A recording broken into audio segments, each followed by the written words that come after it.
Deixa eu aumentar aqui o volume do som. Qualquer problema, vocês me interrompam, me avisem aí. Deixa eu abrir aqui o portal para vocês. Olha só, pessoal. O portal, como é que tá? Portal, ontem eu subi algumas coisas que a gente vai usar. Aqui, ó, esses vídeos de aulas que está mostrando aqui são das aulas do semestre passado, são links para vídeos de aulas do semestre passado. Eu vou reorganizar essa sessão aqui e colocar as nossas aulas. Então, aqui, ó, aula 1 e 2 vai vir o link desse vídeo. Exercícios. Aqui, ó, aqui vai ser onde vocês vão entregar os exercícios. Aqui é só a atividade de entrega. Então, ó, o slide 1, ele tem exercícios no final, que é o que a gente vai ver hoje. O slide 2 tem exercícios. Então, quando vocês acabarem, vocês vão vir aqui na atividade e vão fazer a entrega. Aqui tem os trabalhos práticos. Esse trabalho prático aqui, ao longo do curso, que nós vamos ver isso. Então, agora vocês não precisam preocupar. Aqui é o que foi a prova 1, prova 2 do semestre passado. E para baixo. E aqui é onde eu vou postando as notas conforme a gente for apurando aí. Então, aqui está espelhando do semestre passado. O que interessa aqui para a gente é esse início aqui. Tá bom. O plano de ensino também, como foi um backup que eu subi, ele subiu o plano de ensino do semestre passado. Então, mas não precisa preocupar com isso daqui não, porque assim, o plano de ensino desse semestre é igual ao do semestre passado, a única coisa que muda são as datas. Então eu vou pegar o Word, o documento do Word que está lá no site da coordenadoria e subir ele aqui. Mas a ordem das matérias, vamos salvar aqui, ó, em Downloads.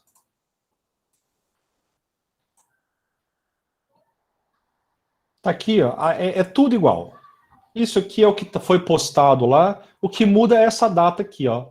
Aqui era 14 de setembro a 5 de dezembro. A única coisa que mudou foi isso daqui. E aqui, ó, os encontros não são segunda-feira, de 7 às 9. De 5 às 7. É terça-feira, de 5 às 7. O resto é tudo a mesma coisa.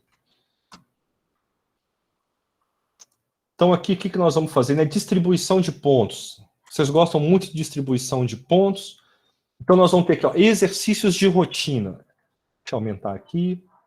Exercícios são esses. Vai acabar o slide, vocês vão ter um exercício para fazer. Vão ter listas de exercícios que eu vou passar. Semestre passado, eu dei 10 listas. Eu pretendo manter as mesmas 10, fica 3 pontos por cada lista que você entregar. As listas são pequenininhas, não assusta com os 10 não. Então vocês têm 30 pontos que vocês vão entregar no portal. Aqui, ó, elaboração de programas, mais 30 pontos. Então aqui é o trabalho prático. Né? Semestre passado eu dei um trabalho prático só, provavelmente esse semestre eu vou dar um só também, que provavelmente vai ser o mesmo, inclusive. Então vocês vão ter aqui, ó, 30 de exercício no portal, 30 do trabalho prático, a prova 1 daqui a um mês, valendo 20 pontos, e a prova 2, uma semana antes de acabar as aulas, que a gente tem que ter uma semana para corrigir, postar as notas, acertar tudo, conversar com quem dá problema. Então, a previsão é na 11ª semana, para a gente ter uma semana para acertar. E tem também a sub, né? Pode ter gente. Aqui, ó, nós estamos prevendo uma substitutiva. Aí a pessoa que não conseguiu participar da prova, embora semestre passado, para uma turma, a pessoa... para uma das provas, eles fizeram, tipo assim, ficou sábado a prova disponível para o aluno fazer. Então, você vai lá 1 hora do sábado lá e faça a prova, ou de outro dia qualquer aí que a gente conversar. O plano aqui é estudar a linguagem Python. Python, eu fiz a primeira experiência com essa linguagem semestre passado, achei que foi boa a experiência, os alunos tiveram mais facilidade para aprender. Então, vamos lá. Deixa eu abrir aqui. Vamos começar, então. Aqui, ó, desktop. Introdução. Então, alguém tem alguma pergunta sobre essas questões de ponto? Acho que não, né, pessoal? Isso aí é tranquilo, né? Isso aí a gente vai conversando ao longo também. Preocupa com o ponto, não. Vamos ver aqui se eu consigo explicar esse negócio para vocês. Isso aqui que é o mais importante. Então, eu parto da premissa que ninguém sabe nada de algoritmos. Vai ter gente aí que pode ser repetente, vai ter gente que fez curso técnico. Já estão, Alexandra. Eles estão lá. O slide é o mesmo slide. No portal de bio está certo, no de engenharia química eu vou subir aqui depois da aula, mas para vocês está certinho lá. São esses mesmos slides. Vamos lá. Começar com o que são algoritmos, né? O que a gente vai fazer hoje? Hoje é uma aula bem tranquilinha. Espero que vocês consigam ficar acordados. E a gente vai falar sobre como é que o computador funciona e o que são algoritmos. Esse é o objetivo de hoje. Então vamos entender um pouquinho o que raios é essa máquina computador e o que é o tal do algoritmo, porque a disciplina de AEDS é algoritmos e estruturas de dados. Então, algoritmos é o centro dessa disciplina.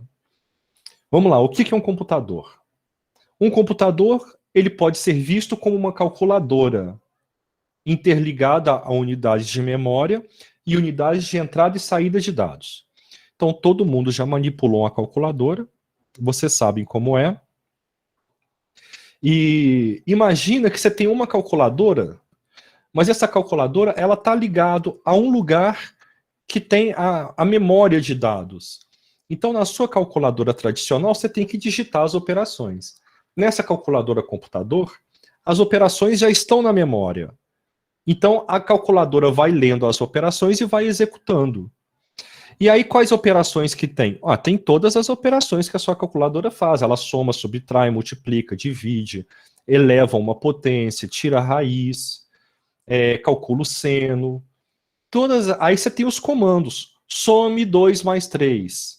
Pegue o resultado da soma de 2 mais 3 e tire 1. Multiplique por 3. Então, você tem que imaginar que um computador é aquela calculadora e ela está ligada a uma unidade de memória que não precisa de uma pessoa digitando as operações. Agora, igualzinha à sua calculadora, ela tem unidades de entrada e saída de dados. A sua calculadora tem o teclado, é onde você digita as operações, e tem o visor que mostra o resultado. Pois bem, o computador é isso daí. Só que ele evoluiu. Nós temos aqui o teclado, a gente tem também o mouse, você tem a rede de dados, né? Aqui, os dados que são minha saída da minha rede, eles são roteados para vocês e são entrada do que vocês estão assistindo agora. Então, a rede, ela é entrada e saída ao mesmo tempo, da mesma forma que uma porta USB, ela serve de entrada e saída de dados. E acaba que o computador tem mais unidades de entrada e saída do que a sua calculadora. Mas repare que você pode ter uma calculadora que você plugaria ali uma pendrive nela. Então é isso. A calculadora é a CPU, a unidade central de processamento.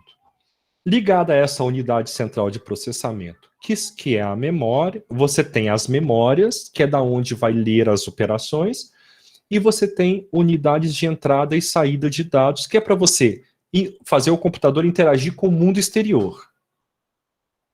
Então, o processador do computador, está aí uma fotinha dele, é responsável pelos cálculos. É a calculadora.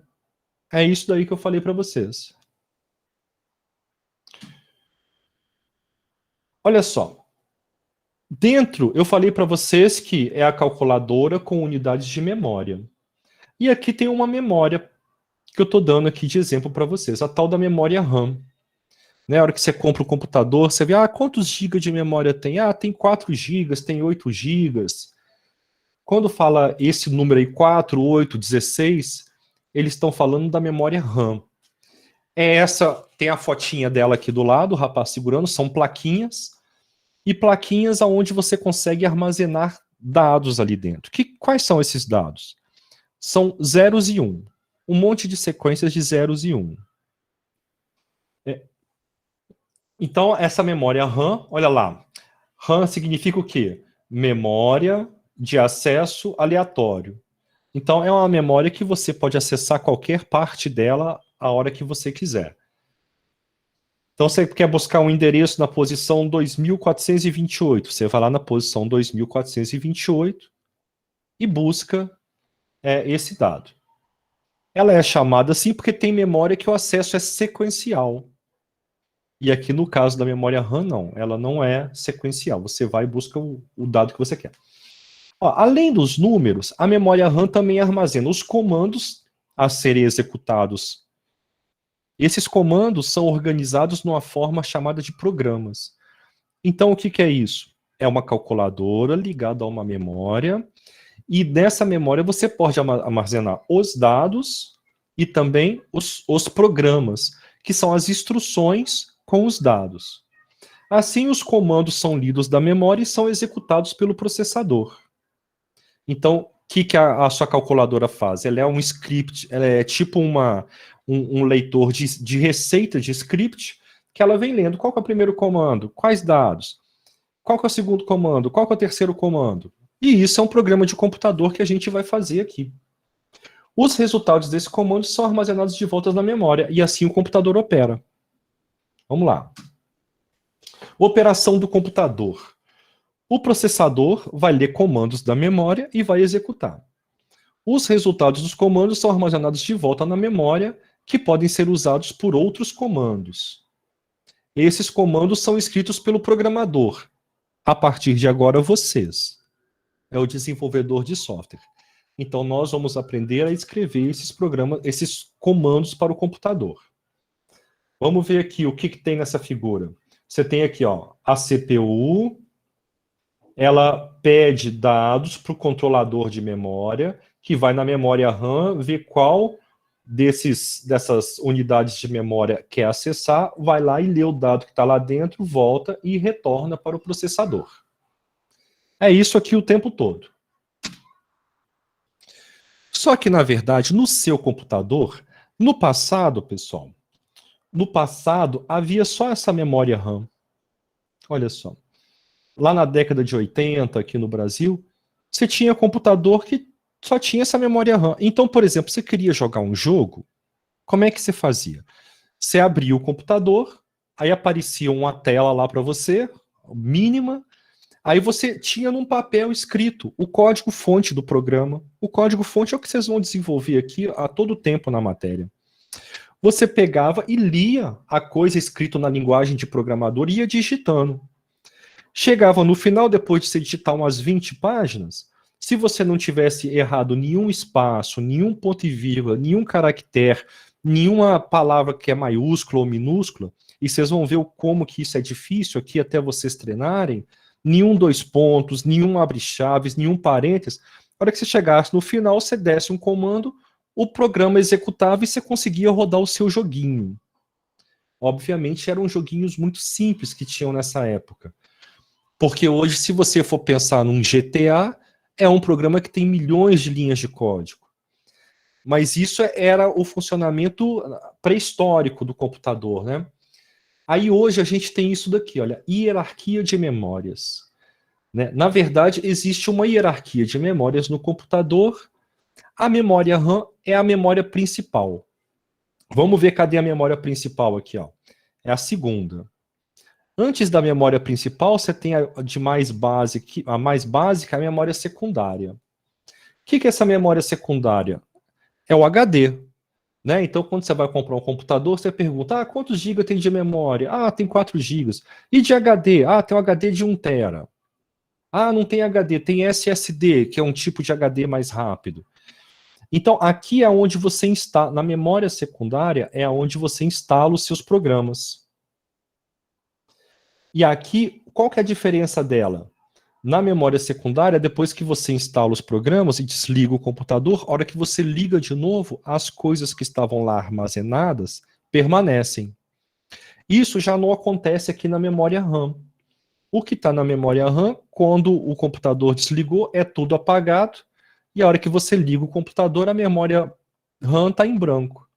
Então agora você não precisa mais digitar o programa que você vai usar, porque você pode simplesmente receber o programa, você instala no seu computador, no seu HD, E aí, quando ele vai ser usado, ele sobe do HD para a memória principal. Você parou de usar o programa, ele sai da memória principal e libera espaço para outro programa aqui dentro. Então a gente tem aqui ó, o HD, a memória RAM, em cima tem a memória cache, memória ROM, EPROM e os registradores. Olha o que acontece nessa sequência de memórias aqui. O custo, quanto mais você desce, maior é o custo, mais baixo é o custo. Conforme você desce, o custo abaixa. Então, você ter 1 tera de HD, hoje é possível no seu computador, mas você não tem 1 tera de memória RAM. Por quê? Por questão do custo. Quando você sobe, então, o custo vai aumentando. Agora, quando você sobe nessa hierarquia, a velocidade de acesso, ela aumenta. Aumenta muito, tipo, daqui do HD para a memória RAM sobe 1 milhão de vezes. É 1 milhão de vezes mais rápido você acessar um dado aqui na memória RAM do que você acessar um dado que está no HD. Então, conforme você vai subindo, o custo vai crescendo. E você passa a ter limitações físicas também. Então, a hora que seu computador ligar, você pode olhar aí quanto que ele tem de memória cache, aparece rapidinho. Aí você vai ver que ele tem uma quantidade tipo 2 megas, 4 megas. Epa, então aqui no HD você tem 1 tera, aqui na memória RAM você tem giga, e aqui na memória cache você tem mega. Então, assim, foi ordem de 1000. Aqui, ó, aqui você tem 1000 vezes menos RAM do que você tem HD. E você tem 1000 vezes menos cache do que você tem memória principal. Registradores são os elementos de memória que estão dentro do processador. Esses registradores são definidos pela arquitetura que você está usando e eles estão lá dentro do processador em si. Então a máquina ela tem 32, 64 registradores. É muito pouco. Então aqui ela tem 64, vamos supor, registradores, mas ela tem mega de cache, ela tem giga de RAM e ela tem tera de HD. Os programas, quando eles vão sendo executados, eles vão migrando entre essas memórias. Qual que é a aposta? A aposta é o seguinte, sempre quando o programa está executando, ele costuma usar uma partezinha dos dados. Então, essa partezinha que eu estou acessando, ela pode estar na memória mais rápida. E aí eles criam essa hierarquia aqui para tentar fazer com que os programas fiquem mais rápidos. Aí quando você busca um dado, por exemplo, o processador quer um dado, o dado não está no registrador. Aí, nossa, não está no registrador, eu vou ter que gastar ciclo agora para procurar esse dado. Está na ROM? Ai, meu Deus, não está na ROM. Deus do céu, Deus ajude que esteja no cache. Vai para o cache. Está no cache? Tá. Deus seja louvado. Aí esse dado sobe do cache, uma cópia dele é feita aqui, e uma cópia dele vai para o registrador. Nossa, não está no cache. Ah, meu Deus do céu, está na RAM? Não, não está na RAM. Nossa, eu vou ter que ir lá no HD buscar. E até o caso do dado não estar no HD, né? Isso aí vocês devem fazer backup, às vezes, de fotos, alguma coisa. E tem uma foto que você pegou e colocou no HD externo, moveu para um pendrive, gravou um DVD. E aí você vê a dificuldade, você experimenta a situação do processador, né? Você quer acessar uma foto que ela estava no HD, mas você fez uma cópia, botou aquilo ali no HD externo, está dentro do seu armário. Aí você tem que parar, você não vai conseguir abrir a foto. Vai lá, abre o armário, pega o seu HD externo, pluga o HD aqui, faz aquela conexão toda. Aí você vai no HD externo, acha a foto. Quando você clicou em cima dela, ela veio, foi carregada de lá para a memória principal, subiu para a cache e tal. Então você tem uma hierarquia onde você busca dar o máximo de velocidade minimizando o custo. Isso aqui, pessoal, eu consegui explicar mais ou menos isso daqui? A razão disso? Deixa eu ver aqui.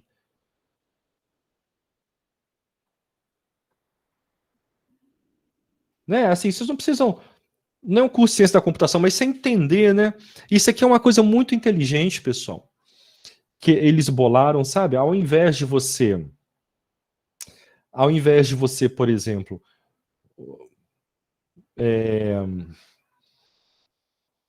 se você não tivesse essa hierarquia de memórias, se o processador acessasse o dado direto na RAM,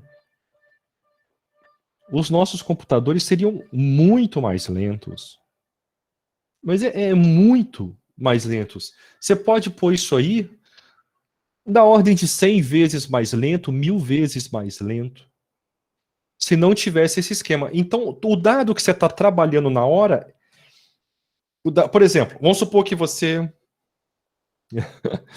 Olha só, vamos supor que você... Ah, isso aqui é uma lógica boa para vocês, assim, ó, um momento de relaxamento, hein? Parou de prestar atenção, vamos dar uma descansada aqui. Momento de relaxamento. Qual que é o raciocínio que está por trás aqui? É o seguinte, o que eu uso com mais frequência tem que estar mais perto de mim. Então, por exemplo, aqui para eu dar aula para vocês, eu tenho que ter o computador, eu tenho que ter um teclado, eu tenho que ter um mouse, um microfone e um celular para vocês poderem me ver. Isso tem que estar pertinho. Mas a minha bicicleta, ela não precisa estar pertinho de mim agora, porque a chance de eu ir andar de bicicleta dando aula é muito baixa. Então não faria sentido eu colocar a bicicleta aqui onde está o computador. O que você precisa que você vai usar com mais frequência, ele fica mais perto de você.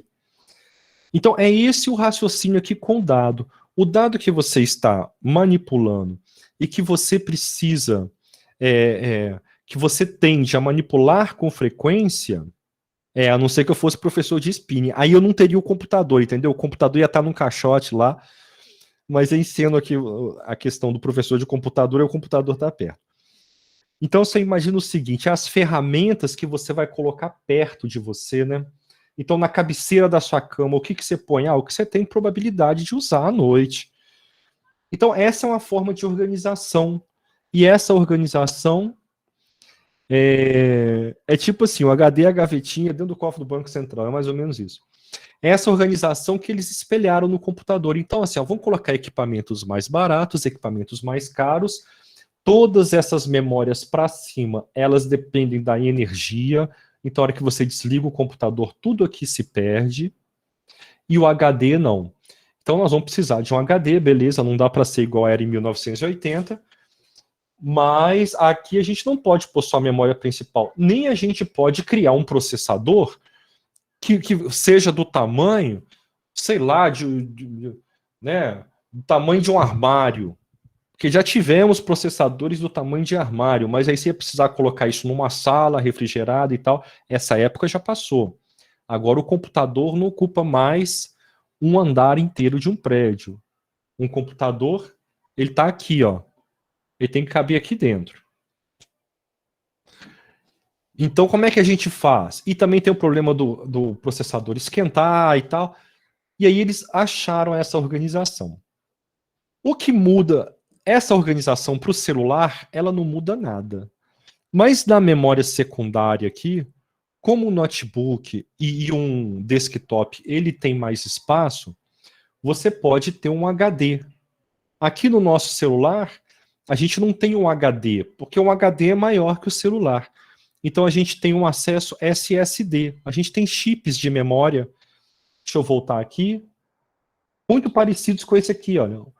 Isso aqui é um chip de memória RAM de um desktop, de um notebook. Ele é isso aqui, só que ele é menorzinho. De um celular eu não sei, nunca vi um chip de RAM, mas deve ser bem menor ou talvez até integrado aqui na placa. E o nosso armazenamento, que ele está desligado, a hora que eu ligar ele tem os programas que eu já instalei, é um SSD. Um SSD ele tem esse formato também, é um chipzinho que você pluga. Isso aqui seria bem parecido com o SSD de um computador. E você tem SSDs que emulam, que se parecem com o formato de HD.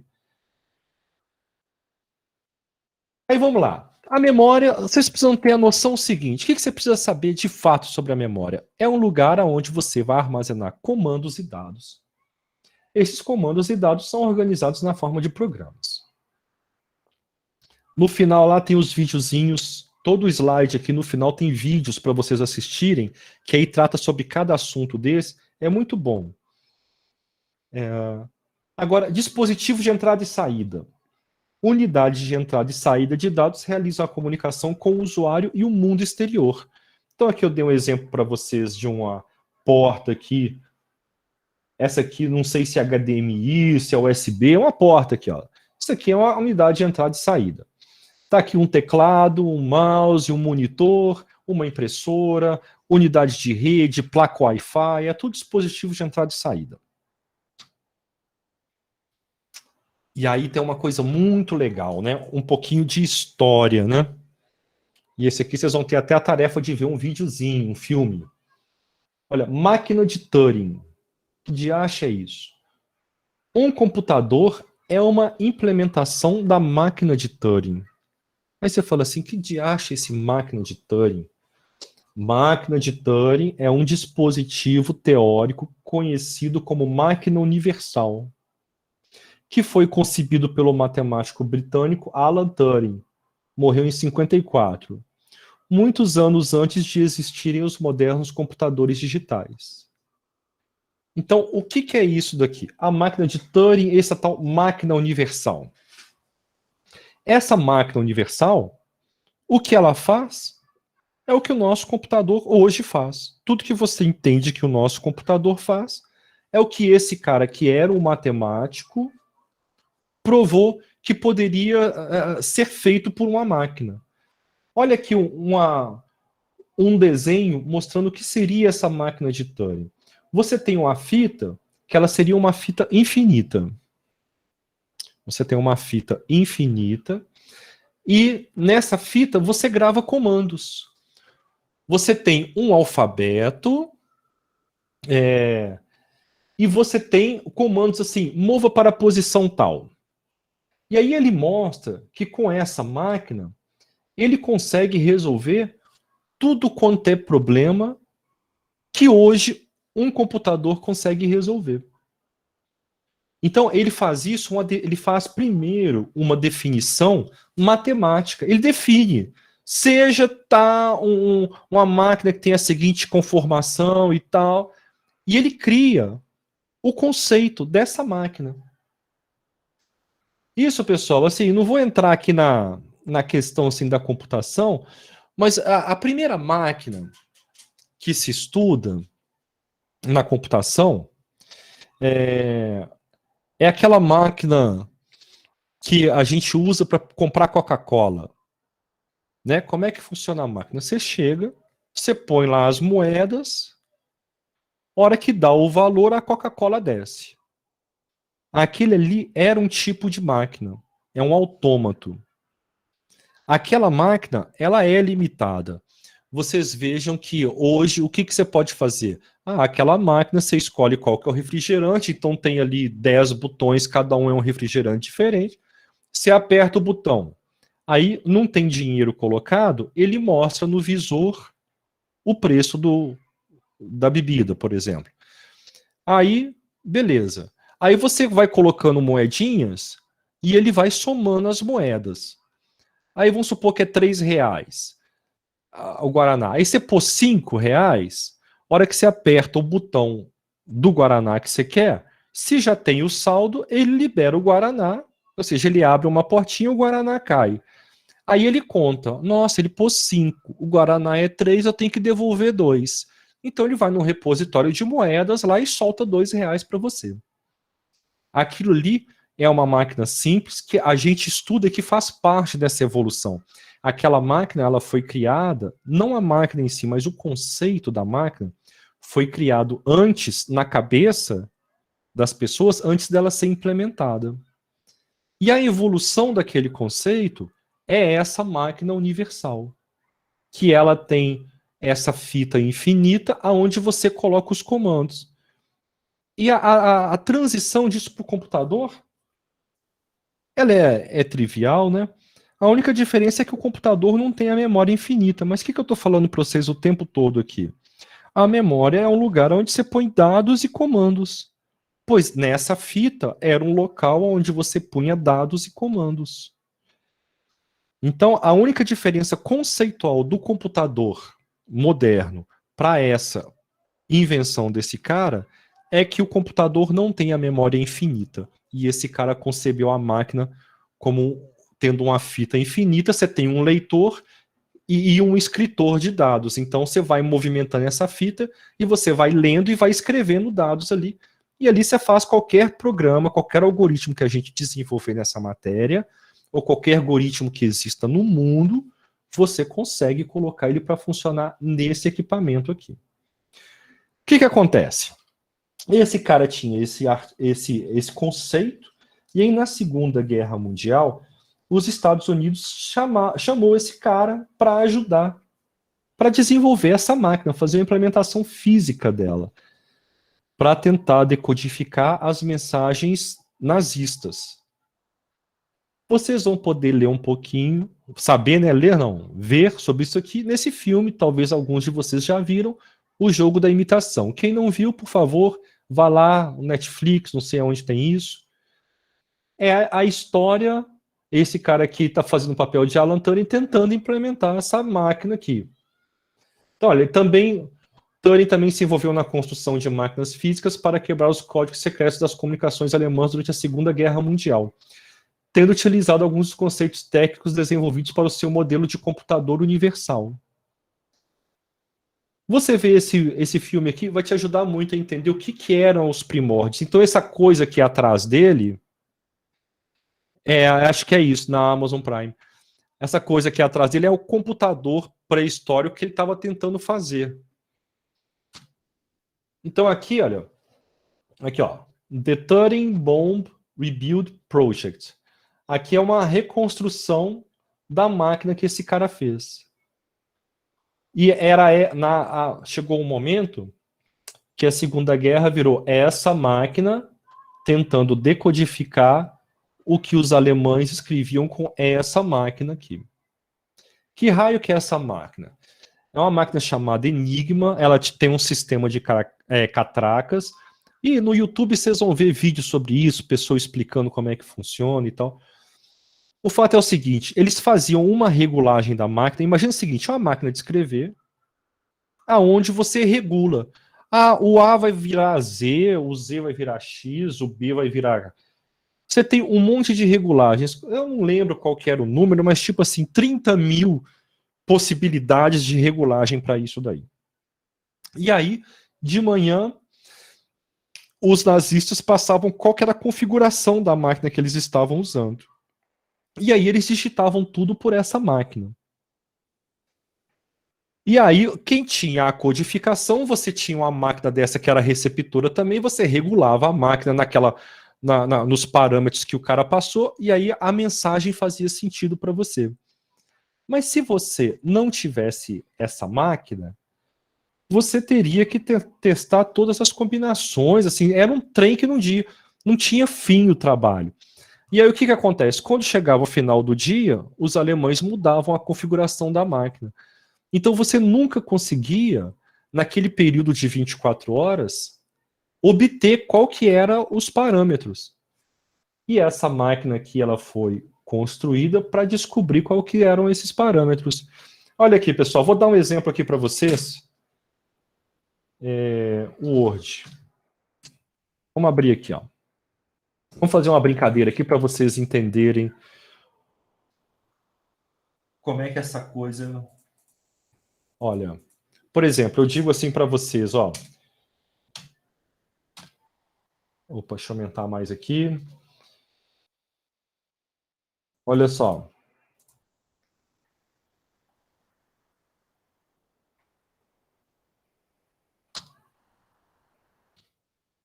Aqui. Digo isso para vocês.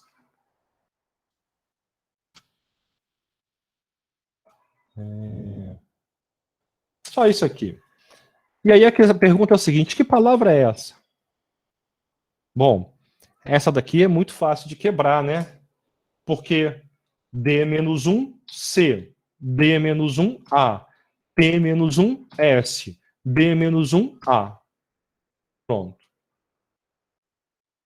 Então aqui, olha, uma forma de eu codificar a casa. Eu pego o C, somo 1, virou D. Pego o A, somo 1, virou B. Pego o S, somo 1, virou T. Pego A, somo 1, virou B. Então aqui, Aedes. Aqui, ó, a casa é legal. Casa é JKLM, legal, GH, legal, A vira B, legal, LM. Aqui, ó. Então, essa mensagem aqui ficou: casa é legal. É muito difícil. É uma forma de codificação a mais simples que tem. Agora, a gente pode pegar, eu posso mudar o parâmetro e no dia seguinte ser somado 2. Mas o algoritmo deles era mais complexo. Se somar 2, casa, o C não vai virar D, vai virar E, depois do B vem o C, P, Q, R, S, T, U, e o B vira C. Então aqui, ó. Aqui está escrito casa, aqui estaria escrito casa, aqui estaria escrito casa. Agora, aqui está muito fácil o jogo, porque a regra está fixa, né? Esse aqui somou 1, agora esse aqui somou 2. Agora, poderia ser uma coisa que se for A, soma 1, se for o B, soma 5, se for o C, diminui 3, se for... Então, a máquina dava essas configurações. Agora, nota que se eu souber que isso daqui é casa, se eu souber que isso daqui é casa, eu restringo essa busca aqui, olha, para todas as palavras que têm 4 caracteres. Primeiro, não, peraí, o raciocínio aqui, ó. Eu restringo isso daqui para todas as palavras que têm 4 caracteres. Agora, se eu souber, vamos supor, que o C virou D, ou se eu souber que o A virou B, eu posso vir aqui, ó, o A virou B. Opa, o A virou B. Data, não, mas não é data, porque isso aqui mudou. Então, o que acontece? O que aquela máquina fazia? Vamos voltar aqui para a máquina do cara. Qual que era o objetivo da máquina? Ele tinha que, recebendo uma mensagem, buscar o que seriam palavras possíveis. O que formaria palavras? Né? Da mesma forma aqui, que eu vi que isso aqui, olha, forma uma palavra. E ele não conseguia. Era muito difícil fazer isso. Mas teve uma coisa dos nazistas que foi o que ajudou, assim, quando eles achavam que não tinha como. Porque se eu não tenho dica nenhuma, bom, aí você precisa de um computador mesmo. E hoje o nosso computador, a criptografia de banco é muito mais complexa que essa daqui e tal. Mas para essa máquina aqui, que é eletromecânica, assim, ainda assim era muito trabalho, dava muitas combinações possíveis de palavras. Por exemplo, aqui, olha, eu posso achar que isso aqui, ó, esse aqui, eu posso achar que ela é casa, que ela é pata, que ela é gata, que ela é bata. Então você acha um monte de combinações possíveis. Concordam comigo? Né? Assim, se eu não sei o algoritmo, palavras de 4 letras, aqui, ó, que aqui tem um caractere que é igual aqui, e esse daqui é diferente desse aqui, mas também é diferente desse. Então, ó, casa, pata, gata, bata, mata, cata, e lata, um monte. Vai ter um monte de combinações. E essa máquina era muito rudimentar, ela não conseguia testar todas essas possibilidades. Só que aconteceu uma coisa, chegou uma hora que eles tiveram uma sacada, isso num filme não fica muito legal, não? Mas é que toda mensagem começava com a saudação nazista. Toda mensagem, ela iniciava. Eu tenho esse trem todo para contar essa parte aqui, que é muito legal. Chegou uma hora que eles sacaram, não, a gente não tem que olhar todas as combinações, não, porque o início, os primeiros caracteres sempre serão esses, que é tal do salve Hitler. Então, aqui, ó, isso aqui, e começava a mensagem em todas as comunicações. E aí eles tinham que fazer, eles reduziam o espaço de busca para coisas que davam isso daqui. E aí que eles conseguiram fazer a máquina funcionar, reduzindo, e aí ela conseguiu começar a quebrar a criptografia dos nazistas. e aí eles conseguiam ver os movimentos antes e antecipava o que as tropas alemãs iam fazer. Beleza e tal, a historinha, isso tá na ementa, tá, pessoal? Tem a história da computação aí, tá lá na ementa. Depois vejam o filme, considerem o filme estudo para Edson, será muito bom.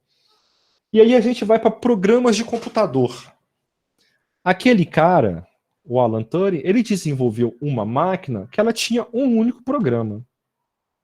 Ela fazia esse programa, tentar identificar qual que eram as palavras que cabia ali naquela mensagem. Então ele era um sistema desenvolvido para um programa apenas. Mas a gente aqui, os nossos computadores de hoje, eles rodam diversos programas. E aí tem o seguinte, olha, cada modelo de processador possui um conjunto de instruções que vão ser utilizadas na construção dos programas. Então, peraí. Cada processador tem um conjunto de instruções. Que diacho é isso, Cristiano? Não. É o seguinte, cada processador, imagina o seguinte, cada calculadora, ela vai ter um conjunto de operações que ela realiza. Olha lá, você pega uma calculadora da HP, tem uma que é para matemática financeira, tem outra que é para engenharia, tem outra que é para física. Nos modelos dela, cada modelo tem um conjunto diferente de operações. Você vai aqui no Windows, abre a calculadora, aí você tem a calculadora simplesinha, aí você pode abrir a calculadora de programador, a calculadora científica, a calculadora financeira, é a mesma coisa. Então, o processador, ele tem um conjunto de instruções. Quando você vai construir um processador, você define quais operações ele vai fazer. Da mesma forma que o cara, quando vai construir uma calculadora, ele define quais operações vai ter na calculadora dele. As instruções que estão lá são operações matemáticas, lógicas, nós vamos dar muito aqui operações lógicas. Interações com a memória e com os dispositivos de entrada e saída. Então, elas estão todos nesse conjunto, muda um pouquinho a forma. Quando a pessoa constrói um processador também, ela diz qual que é o código daquela instrução.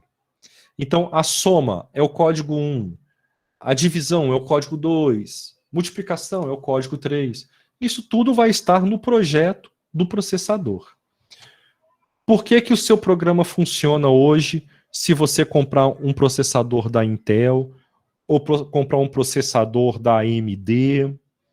É porque as empresas que desenvolvem o processador têm acesso àquela especificação e fazem o dispositivo que reconhece exatamente os mesmos comandos. Então, se a gente pegar a especificação de um processador, do Pentium não sei das quantas, nós, teoricamente, conseguiríamos implementar aquele processador para fazer aquelas mesmas operações. É padronizado. Vamos ver aqui. Um programa é um conjunto ordenado de instruções que leva o computador a fazer alguma coisa. Então, peraí. Um programa é um conjunto de instruções para você atingir alguma coisa que você quer, alguma tarefa. Olha lá. Deixa eu ver aqui. Um programa de computador é armazenado num arquivo em disco. Então tá lá no seu HD, olha aqui o desenhozinho do HD, tem o braço dele funcionando aqui. Pode ir no YouTube e digitar lá assim, HD por dentro, para você ver como é que esse braço funciona. É muito interessante, são diversos discos empilhados dentro de um HD. Para o seu programa ser executado, ele vai ser carregado em memória. Quem vai carregar em memória é o sistema operacional. Então, a maioria de vocês deve ter o Windows, vai ter gente que usa Linux, tem gente que usa macOS. O que é o sistema operacional? É o primeiro programa que é carregado no computador. Essa é a diferença dele para os outros. Ele vai gerenciar os dispositivos e os programas do usuário. Então, peraí, Cristiano. O Windows é igual a um programa que a gente vai fazer? Bom, ele foi feito da mesma forma. Só que o que muda é que, além de fazer... O que muda é que a tarefa dele O Windows tem que saber comunicar com a impressora, ele tem que saber ler dados de um teclado, tem que saber ler o mouse, tem que saber conectar na rede, tem que saber ler um pendrive. Mas tudo isso é especificação que você pode ler e pode ir implementando. O Linux, do pinguinzinho aqui, olha, é um sistema operacional que nasceu, inicialmente, um rascunho dele foi implementado, uma parte pequena dele, foi implementada por um cara que chamava Linus, ele chama, na verdade, que é vivo ainda, e é o Linus, e aí ele deu esse nome Linux, que é o nome dele misturado com Unix. Aí as pessoas começaram a gostar da iniciativa, outros programadores aí foram se juntando, e aí eles foram desenvolvendo o sistema que é baseado na plataforma Unix, os comandos Unix, e eles foram desenvolvendo o sistema e fizeram esse sistema uma rede de programadores espalhada pelo mundo, foram contribuindo, e tá aí, é o sistema mais robusto que a gente tem hoje. Eu acredito que muitas pessoas trabalharam ali, nem se conheciam, trabalharam ali sem ganhar nenhum dinheiro, foi um esforço distribuído. Diferente do Windows e do Mac OS, que você tinha equipes dedicadas e profissionais para fazer. E interessante que o Linux é o mais robusto deles. Inclusive o seu Android, ele é Linux. O seu Android, ele é o sistema Linux, que é um sistema de graça, free, tá para download, põe aí Linux, download, você escolhe a versão que você quiser.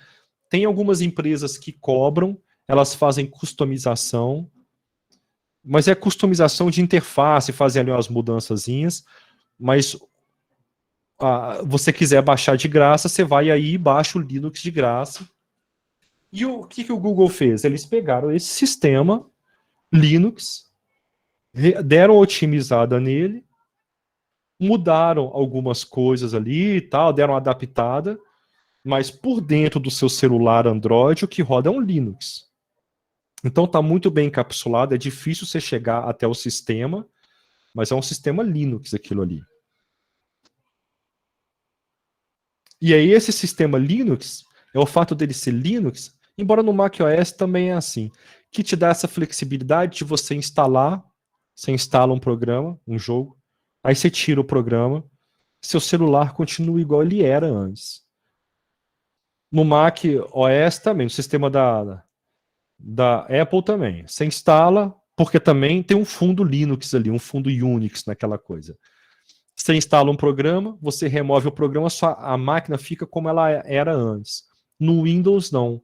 Quando você instala um programa, sua máquina nunca mais será a mesma.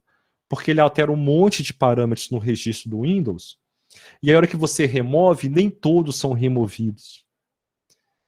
Na verdade, às vezes nem os arquivos são todos removidos.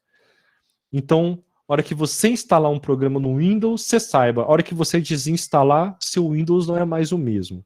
Ele já tem ali alguns lixos sobrando, que no caso do Android, não. Você instalou, desinstalou, seu celular volta a ser o que ele era. Vamos lá, programa de computador, então. É construído através da sua escrita numa linguagem de programação. Deixa eu ver aqui quantas horas, pessoal. 18h03. Vocês querem fazer uma pausa aqui de uns 10 minutos para vocês darem uma levantada aí? Como é que tá? Vocês estão acordados ainda?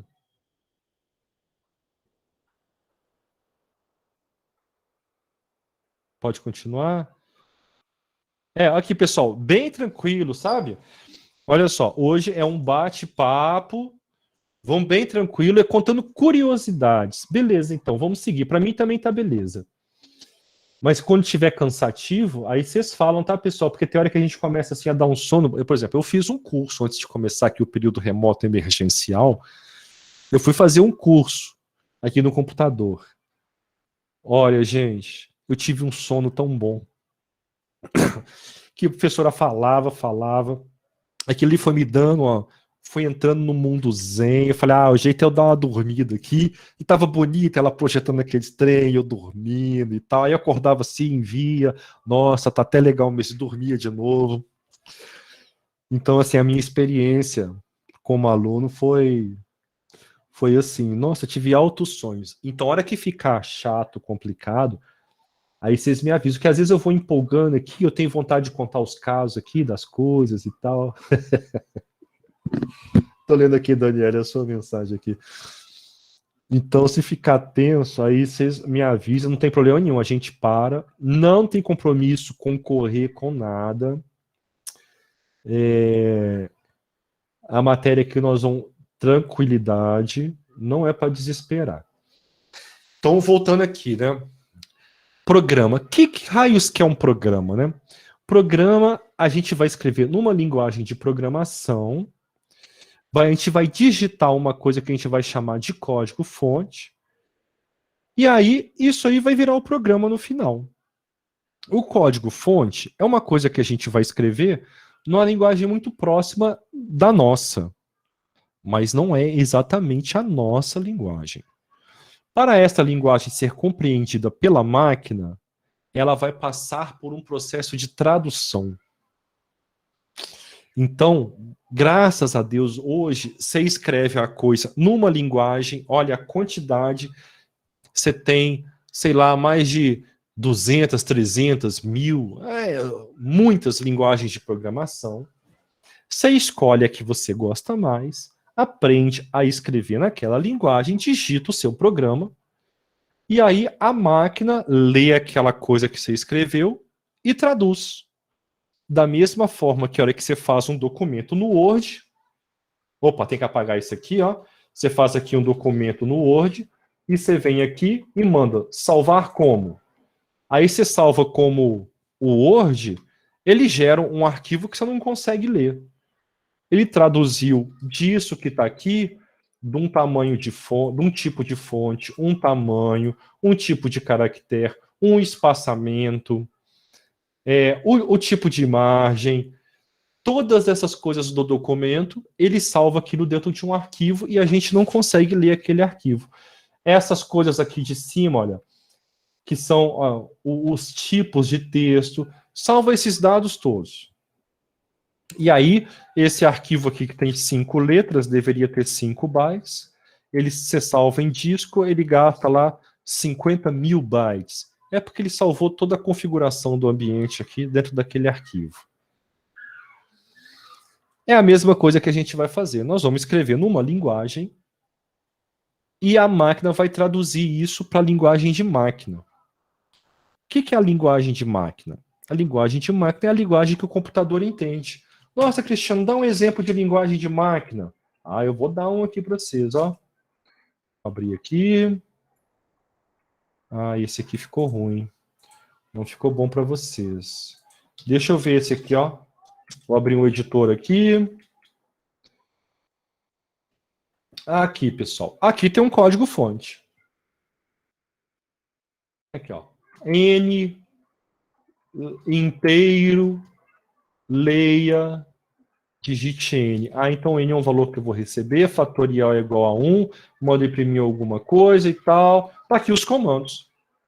Isso aqui é o código-fonte, eu escrevi assim. Vamos ver se eu consigo abrir. Vou abrir um arquivo. E eu quero abrir agora um arquivo do... Vamos aqui, ó. Esse computador, C. Vamos abrir um arquivo executável. Windows. Vamos ver aqui, ó. Aqui, ó. Um arquivo executável. Notepad.exe. Vamos abrir um arquivo executável para ver a diferença. Aqui, ó. O Sublime, esse editor que eu estou usando, é um editor espertinho. Então, ele está mostrando aqui o código de máquina. A gente. Aqui, ó. Então, na primeira posição desse arquivo, eu tenho 4D5A. É um número isso. É um número em hexadecimal. Nós vamos estudar o hexadecimal aqui também. Antigamente, quando você não existia o programa que fazia a tradução, você escreveria a coisa dessa forma. Isso aqui é um pouco difícil de você entender o que está fazendo. Dá para entender aqui. Vamos ver o tamanho dele. Ih, Ctrl End. Olha lá, estou na linha 12.640. Onde ele acaba. Chato fazer assim. Agora a gente pode escrever ele assim. Legal fazer assim. Então, isso aqui é o código fonte e o outro é o código de máquina. Vamos lá. Quem vai fazer a tradução? É o cara que chama compilador. Ele recebe o código fonte como entrada e gera o código de máquina como saída. Bom, como a gente vai usar Python? Python é uma linguagem interpretada. Então, Python não vai ter a compilação. Ele vai ter a compilação, mas ele não vai ter a geração do código de máquina. Nós nunca vamos ver isso aqui no Python. Python é aquele script, é o texto. Um programa Python, ele é esse texto, e aí você dá um comando e manda o interpretador de Python ler esse arquivo aqui e fazer o que cada linha está mandando. O Python tem essa peculiaridade. Embora não é problema nenhum para a gente aqui, não altera nada. Que o interessante aqui é aprender a lógica. A dificuldade de vocês vai ser com a lógica. Nem com a escrita do programa. Vocês vão aprender a escrever isso aqui rapidinho. Vocês vão ver, se hoje tiver algum exemplo aqui, a gente chegar lá no exemplo, vocês vão ver que hoje mesmo vocês vão começar a aprender como é que escreve isso e vai ser fácil. O que é difícil é a lógica. Vamos lá. Aí fala aqui, programas de computador. Ó, um software é um conjunto de regras lógicas para atingir um objetivo. Cadê o para aqui? Usualmente, deve estar embaixo dessa figura aqui. Ó. Usualmente, um software recebe dados do mundo exterior, realiza o processamento e mostra os resultados obtidos. Bom, é assim que funciona os programas, né? O programa recebe dados, processa aqueles dados e imprime a saída. O que é o seu Internet Banking, por exemplo? Ele recebe dados do mundo exterior. Quais dados? Você foi no caixa eletrônico, fez um saque, você fez um depósito, você passou seu cartão na cantina. Então, ele vai recebendo esses dados, processa. O que é o processamento? Você tem o saldo original. Aí você tem transações que aumentam o saldo, transações que diminuem o saldo. E ele faz a contabilidade daquilo ali. E mostra os resultados obtidos. Mostra quando? Quando você vai lá e pede o extrato, você vê o que foi, ou você pede só o saldo. Os passos deste processamento são expressos através de algoritmos. Legal. Beleza. Vocês já viram aqui, por exemplo, o algoritmo do banco. Eu tenho um saldo.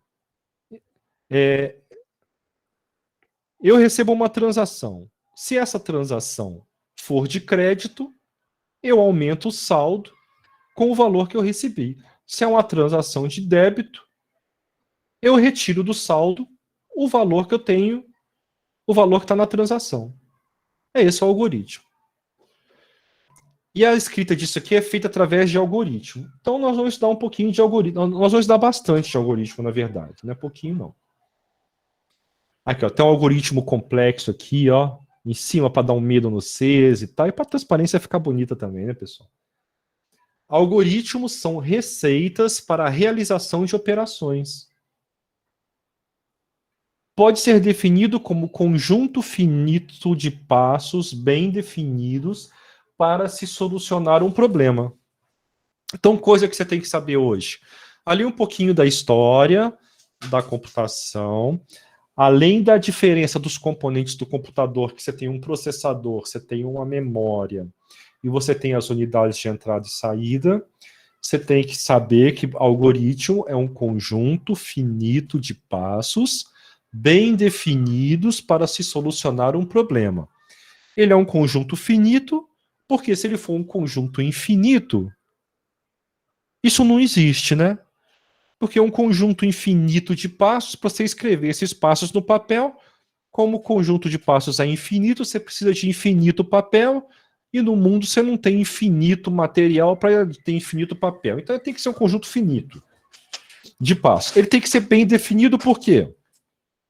Porque nada adianta eu dar para você um conjunto de passos que você não entenda o que é. Então, esse é o problema, por exemplo, quem assistiu Caverna do Dragão, isso não é do tempo dos vocês, mas é do meu tempo. Tinha lá um grupo de jovens tentando fugir, que eles foram para outra realidade. Um grupo de jovens foi para uma outra realidade, eles querem voltar para casa. Eles foram no parque de diversões e aí a montanha-russa mandou eles para um mundo de fantasia. E eles querem voltar. E como é que eles voltam? Eles vão andando, vagando lá pela Terra, e aí, de vez em quando, e aí tem os perigos da Terra lá, e tem o Vingador e aquela confusão toda, e eles passando por aquelas provações e tal. E aí aparece o Mestre dos Magos. E o que o Mestre dos Magos deveria fazer? Simplesmente falar o seguinte, ó, pessoal, a saída para o mundo de vocês, ó, é ali na frente. Vai andando, tem uma árvore. Você bota a mão na árvore, bate 3 vezes e você volta para a montanha-russa. O Mestre dos Magos nunca disse isso. O que ele dizia? A felicidade está no entardecer do sol. E aí eles ficavam com aquelas instruções e nunca conseguiam achar a saída.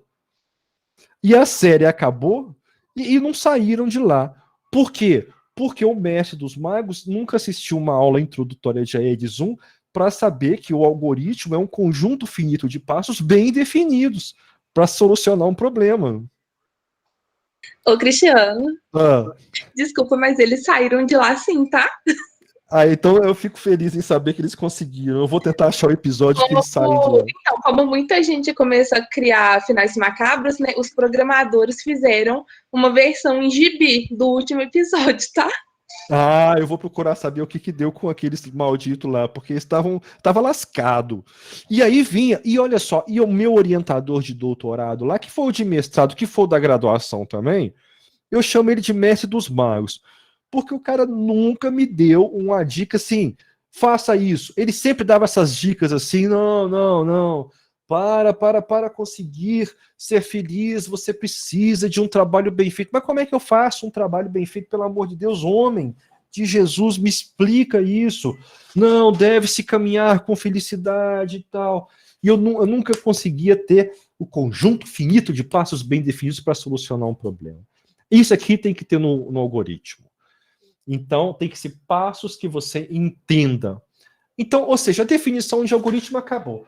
É um conjunto finito de passos, porque se ele for infinito, ele não existe. E bem definido, porque você tem que entender que raio é cada passo para você executar o passo para solucionar um problema. Então, o que vai ser um programa de computador? A implementação de um algoritmo que nós vamos fazer. Eu aqui, muitas vezes, vou escrever para vocês no Word.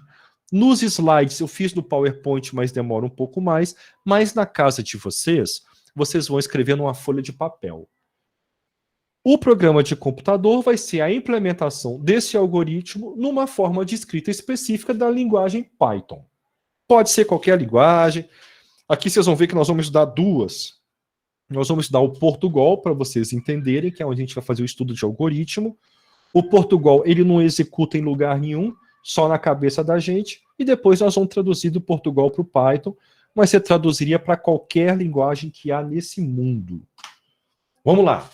Outras definições de algoritmos, todas redundantes com essa definição.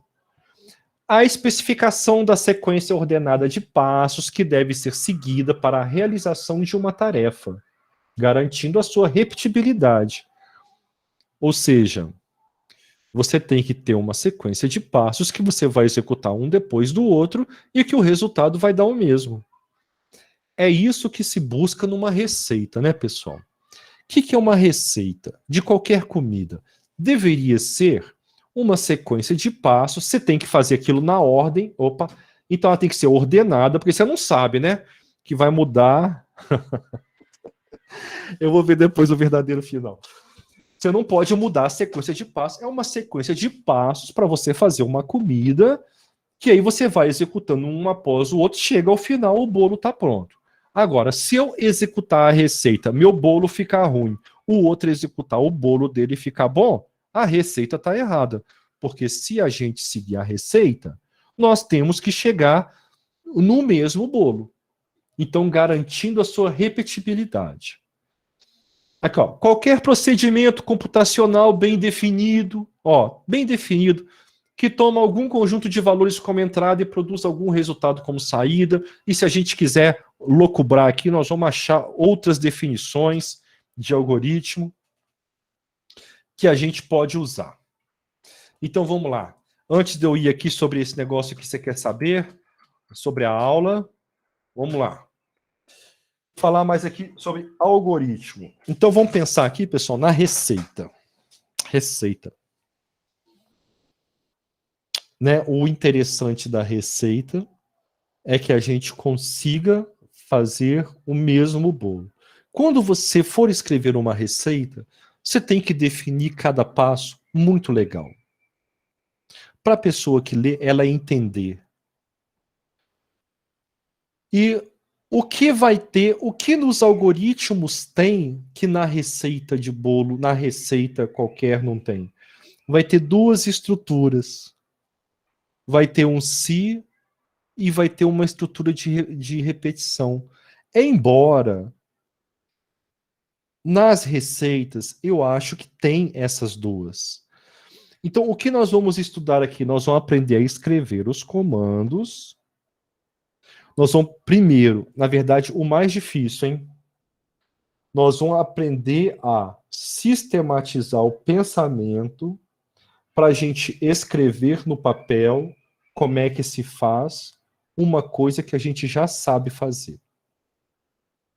Por exemplo, todos vocês aqui sabem somar. Mas como é que é o algoritmo da soma?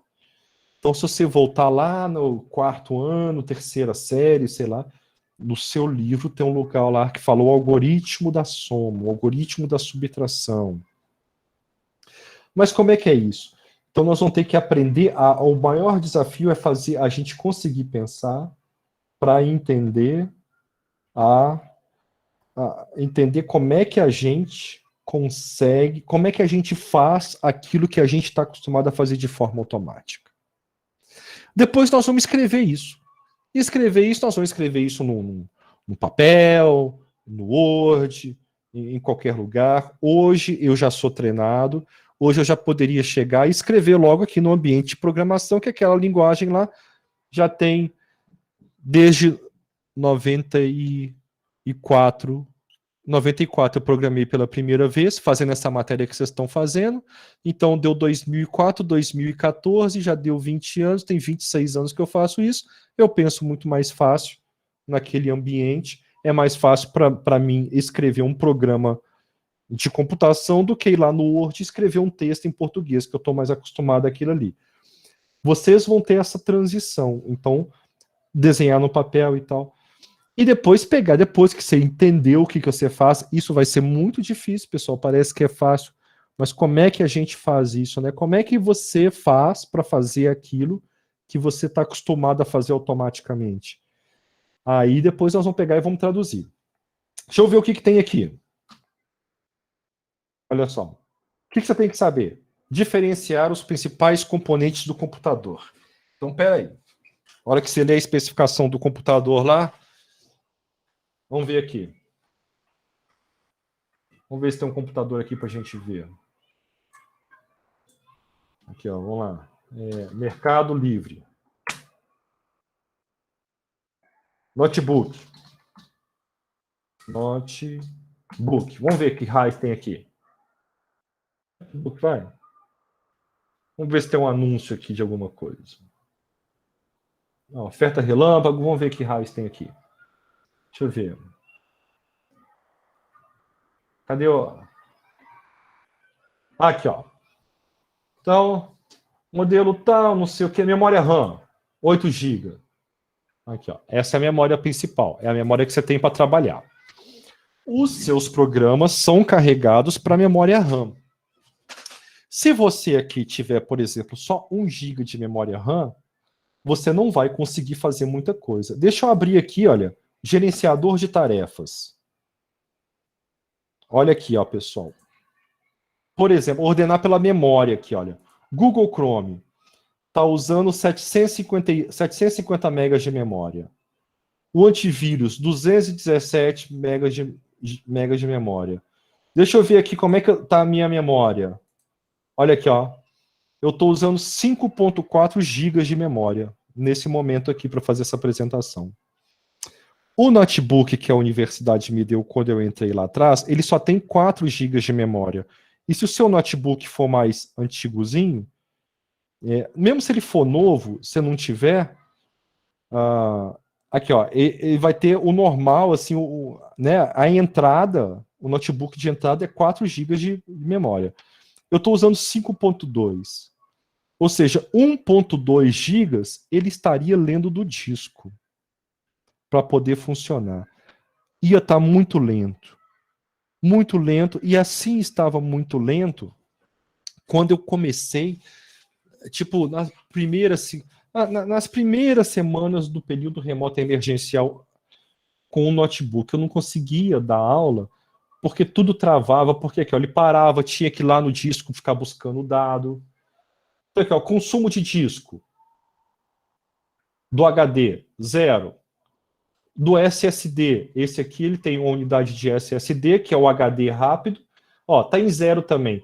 Tá em 0, ele tá buscando dado lá toda hora. Tem uns picozinhos aqui, mas é que é tão rápido que não dá. O meu notebook de trabalho, que eu nem tô ligando, por isso eu tô aqui com o celular com vocês, o HD ficava aqui em 100% o tempo todo. A CPU ficava lá nos 85%, que ela não tinha como ficar a 100%, porque o HD consumia o esquema todo dela. Então, aqui, ó, vamos ver. Esse notebook aqui, ó, ele vai ter 8 GB de RAM. Ah, beleza, vai dar para você fazer mais coisa. Aqui, ó, ele tem um HD de 1 TB. Opa, o HD de 1 TB aqui vai ser mais lento aí, hein? O HD tá bom, mas se esse computador aqui tivesse com HD, ele ia estar bombando. Porque quando você vai buscar um dado no HD, pessoal, ele gasta ali, sei lá, 100 mil ciclos de CPU, 1 milhão de ciclos de CPU, aguardando o HD movimentar os bracinhos dele, achar o dado e retornar o dado. Então, ele fica com muito tempo ocioso. Aqui, ó, vamos ver, GPU. Ele tem essa aqui, Intel UHD Graphics. O que é isso aqui? Ele tem uma GPU, que é a unidade de processamento gráfico. Ela é integrada à placa-mãe. Aqui, ó, essa Intel, essa daqui é a mais simplesinha que tem, mas ele tem uma GPU. O que isso significa? A hora que você for ter um processamento de tela mais importante, por exemplo, um jogo, vou colocar aqui, assistir um filme na Netflix, mas isso não é muito importante, não. Isso aí é mais tranquilo para ele. Ele tem um outro processador lá dentro que vai cuidar só sobre a atualização do vídeo. Aqui, ó, meu notebook de trabalho, ele não tem isso daqui. Então, toda vez que tem que fazer alguma coisa no vídeo, o processador para de fazer o que ele está fazendo, de rodar o meu programa, vai lá e faz as operações matemáticas e bota a imagem na tela. Aí ele volta e continua executando o programa. Esse cara aqui, ele já tem um outro processador. Então, no fundo, esse cara aqui, ele tem 2 processadores. Ele tem a CPU e ele tem a GPU. Ainda que ela seja simples, seja integrada, mas ele já tem 2 processadores. Ó, marca do processador Intel, linha do processador Core 5. Hoje essas linhas são, você tem a i3, a i5 e a i7. Não sei se tem a i9 também. Mas ele aqui, ó, ele é i5, então ele é uma linha intermediária. Já é uma linha boa. A i3 é a linha de entrada, você tem essa i5 e o desempenho dela é quase igual ao da i7. Deixa eu ver esse meu aqui. Esse meu aqui, esse aqui é i7 que eu estou usando, mas é um desktop. Aí é mais fácil. Modelo do processador, aqui vem, olha aqui que legal. Ele funciona a 1.6 GHz. Então, isso aqui te dá o clock dele. Olha aqui, ó, ele tem 6 megabytes de cache. Então, peraí. Vamos voltar naquela figura lá. Ó, aqui, ó, ele tem 6 megas de cache, ele tem 1 tera aqui, ele tem 8 gigas e ele tem 6 megas. É o que eu falei para vocês, ó. Divide por 1000, divide por 1000. Ele é quad-core. O que quer dizer? Que ele é um processador, ele tem 4 núcleos lá dentro. Então, na verdade, é o seguinte. Ele é uma caixinha com 4 processadores lá dentro. Eles são 4 processadores. Deixa eu ver esse meu aqui se tem isso. Desempenho. Cadê? Tem aqui desempenho por núcleo, não? Deixa eu ver aqui se tem. Velocidade. 3. Aqui, ó, núcleos. Esse meu aqui, como é um desktop, aí ele tem um ventilador melhor e tal, então as coisas melhores aí, ele fica mais barato. O notebook, a mesma tecnologia aqui no notebook, ela é muito mais cara. Ele tem aqui, ó, 8 núcleos de processamento. Então são 8 processadorzinhos colocados dentro de uma única interface. Esse aqui é quad-core, ele tem 4. Taxa de atualização da tela, sistema operacional, pá. Aí vem aqui, ó, tipo de memória de vídeo, DDR4. Aí você tem os tipos de memória. Essa aqui é a memória mais nova. E a memória RAM, também DDR4. Essa DDR4, ela também tem a taxa de atualização dela. Mas, enfim, aqui você consegue, então... Eu acho que você já consegue agora ler um anúncio desse aqui, ó, que é entender os componentes com mais tranquilidade. Bom, já devia saber também, mas eu tenho que explicar aqui também. Faz parte aqui do meu negócio, né? Deixa eu ver aqui o que mais que tem, pessoal. Vou botar aqui para o slide.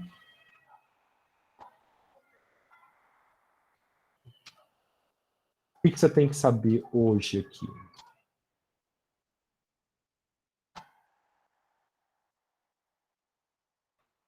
Entender os principais componentes, que é o processador, RAM, disco rígido, barramento, dispositivo de entrada e saída. Saber definir o que é algoritmo. Uma sequência finita de passos bem definidos para resolver um problema.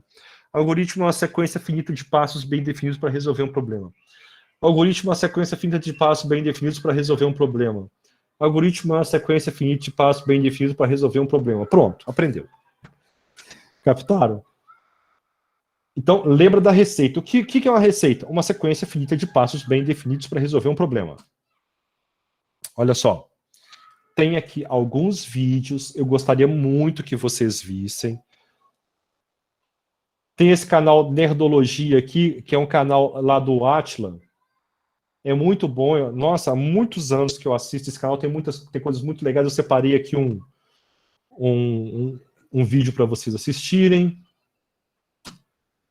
Aqui, ó, sobre componentes, hierarquias de memória, o que é um algoritmo também. Além do meu aqui, vocês podem ir nesses vídeos.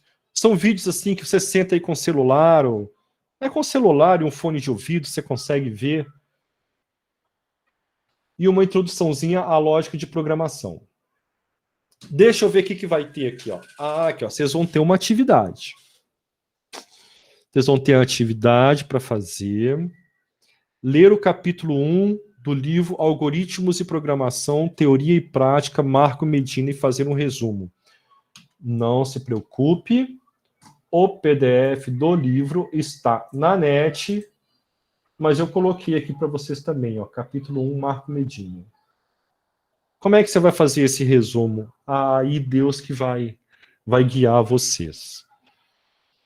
Pessoal, se fosse na aula, eu pediria para você escrever fazer manuscrito. Agora nós estamos na época da internet.